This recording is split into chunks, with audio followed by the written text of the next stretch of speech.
Hello, Dylan. I just got to see you yesterday, and that was super fun. And today I'm going to try to record a episode of Speeches and Stories, Lyrics and Letters. So far, you did a speech, I did a letter, and then you did a lyric, which was great, by the way. Let me talk about that. Yeah, your voice is great. Your voice is good. Um, don't worry about that. What's most important, though, I firmly believe this, is that your passion is there. If you have a passion for singing, like you said, you couldn't help yourself, that will get you far. If you want to work on your singing, that's all you need is some passion there. So, that was great. You talked about looking at things in your life with regret versus gratitude. And that's been on my mind lately with some things with my sister. She's been expressing that more regret side of things with parts of her 20s and that kind of thing. And so that was really good to hear. Good reminder that you can look at those things. And there's even things that I regret, I'm sure. But framing them with gratitude is really good. And just reframing in general, which you touched on, is so powerful. So powerful. I really want to think about that more and implement that technique more in my life. Just reframing things. Yeah. Last thought, you were talking about moments in your life where you have to just leave things behind and move on. And sometimes that can be hard. It feels like there might be some grief associated with that. But I really find those moments to be defining in my life.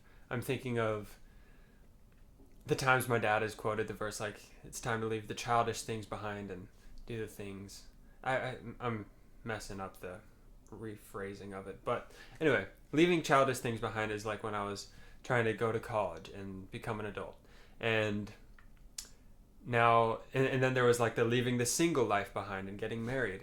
And then there was the leaving the life of a married couple behind, and now we are parents. And there's all these phases of life and lifestyles and identities that you have throughout your life that you end up leaving behind, willingly or not.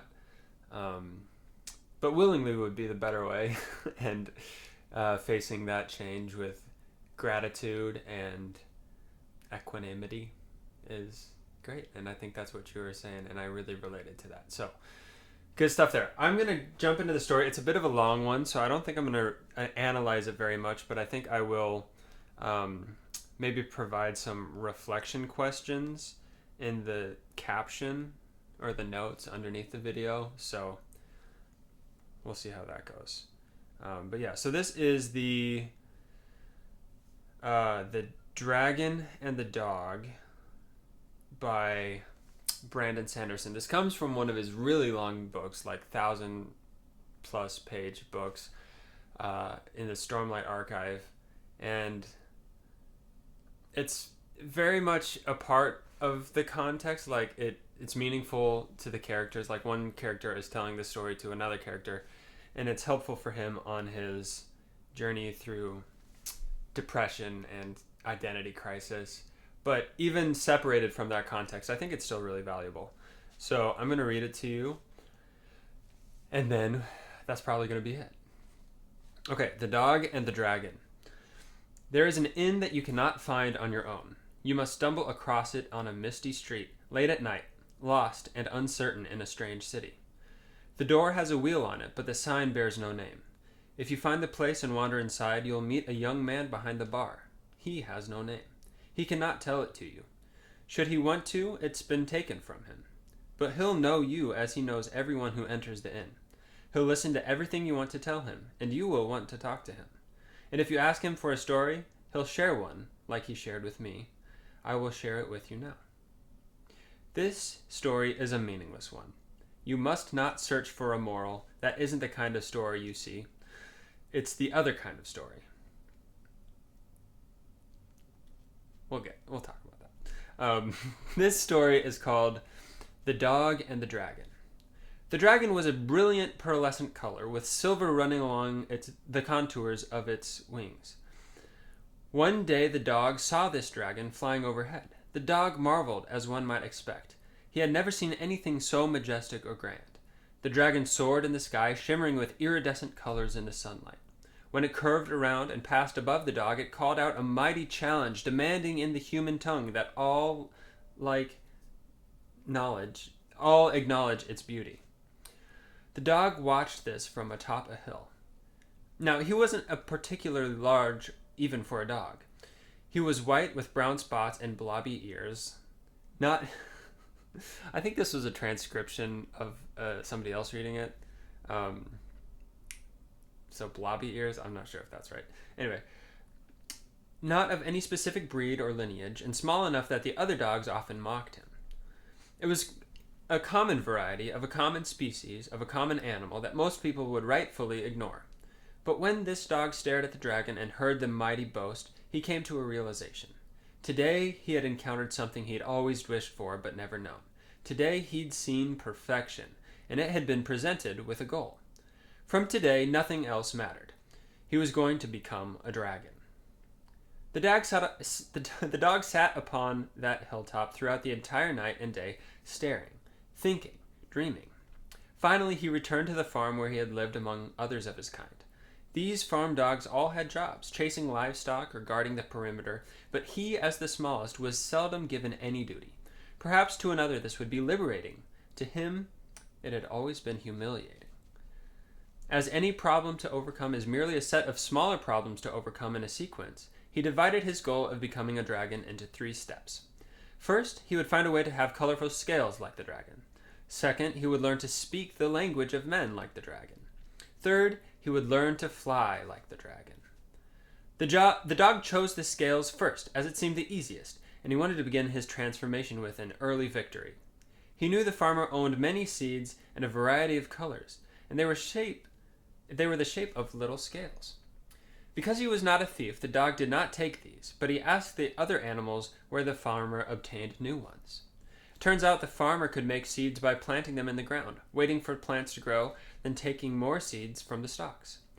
Knowing this, that dog borrowed some seeds and did the same, accompanying the farmer's eldest son on his daily work. As the youth worked, the dog moved alongside him, digging holes for seeds with his paws and planting them carefully with his mouth. It was an amusing scene watching the dog work. The farmer's eldest son found the dog's actions quite amusing, then incredible, as the dog went out each day, gripping a watering can in his teeth. The little dog watered each seed just as the farmer did. He learned to weed and fertilize, and eventually the dog was rewarded with his own small crop of colorful seeds. After replacing what he'd borrowed from the farmer, the dog got himself wet and rolled in the seeds, sticking them all over his body. He then presented himself to the other dogs. "Do you admire my wonderful new scales?" he asked his fellow animals. "Do I not look like a dragon?" They in turn laughed at him. "Those are not scales," they said. "You look stupid and silly. Go back to being a dog." The dog slunk away, feeling foolish and hurt. He had failed at his first task to have scales like a dragon. The dog, however, was not daunted. Surely if he could speak with the grand voice of a dragon, they would all see. And so the dragon spent his free time watching the children of the farmer. There were 3. The eldest son, who helped in the fields, the middle daughter, who helped with the animals, and the toddler, who was too young to help, but was learning to speak. They were all working in the yard. The farmer's wife, who was taller than the farmer, a youth lanky and assiduous, a daughter who would someday share her mother's height, a baby who toddled around the yard, tended by them all as they did their chores. Anyway, the dog figured that the best way to learn the language of men was to study their youngest child. So the dog played with the baby, stayed with him, and listened as he began to form words. The dog played with the daughter and helped her with her yard work. He soon found that he could understand her if he tried hard, but he couldn't form words. He tried so hard to speak as they did, but his mouth could not make that kind of speech. His tongue did not work like a human tongue.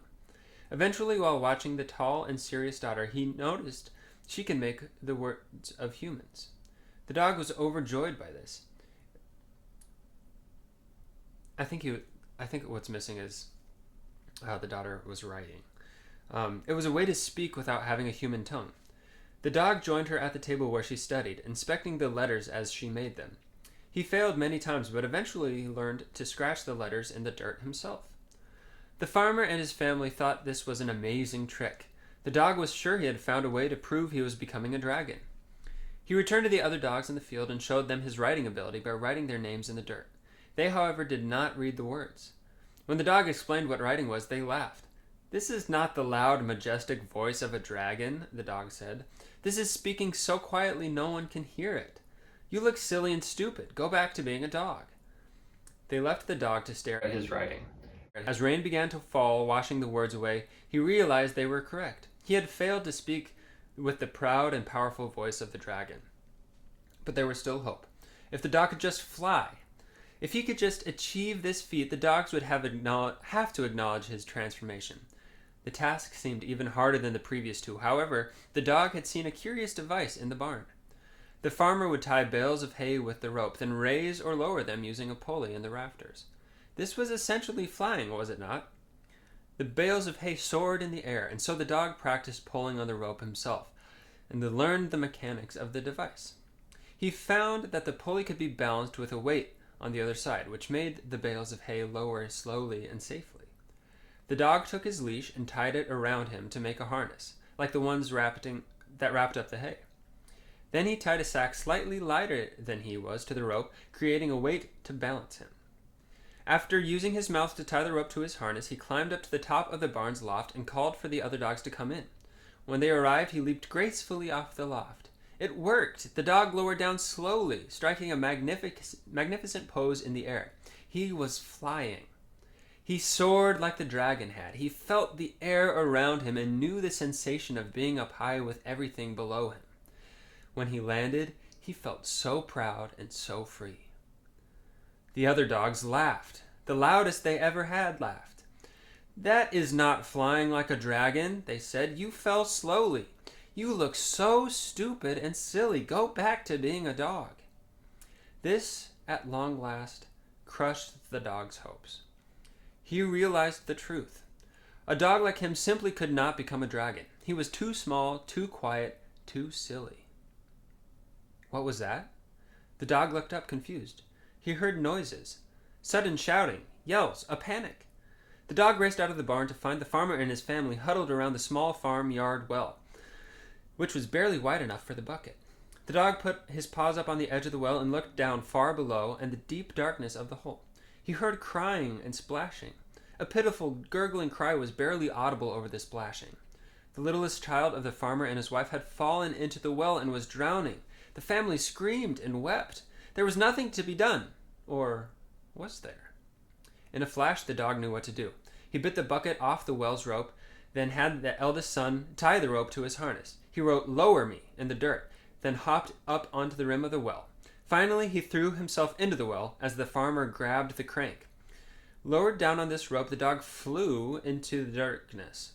He found the baby all the way underwater, but shoved his snout in and took hold of the baby's clothing with his teeth. A short time later, when the family pulled him back up, the dog appeared holding the littlest child, wet, crying, but very much alive. That night, the family set a place for the little dog at their table, and gave him a sweater to keep him warm, his name written across the front with letters he could read. They served a feast with food the dog had helped grow. They gave him some of the cake celebrating the birthday of the child whose life he had saved. That night it rained on the other dogs who slept outside in the cold barn which leaked. But the little dog snuggled into a warm bed beside the fire, hugged by the farmer's children, his belly full. And as he did, the dog sadly thought to himself, "I could not become a dragon. I am an utter and complete failure." The end. And that's the story. So yeah, a lot of things to think about, especially the fact that it ends so abruptly and it's framed as not having a moral. But I think the moral is pretty obvious on a surface level, and there's some more to dig into. But this video is long, and I will leave that for the captions. I hope you enjoyed this. I hope the video recorded everything.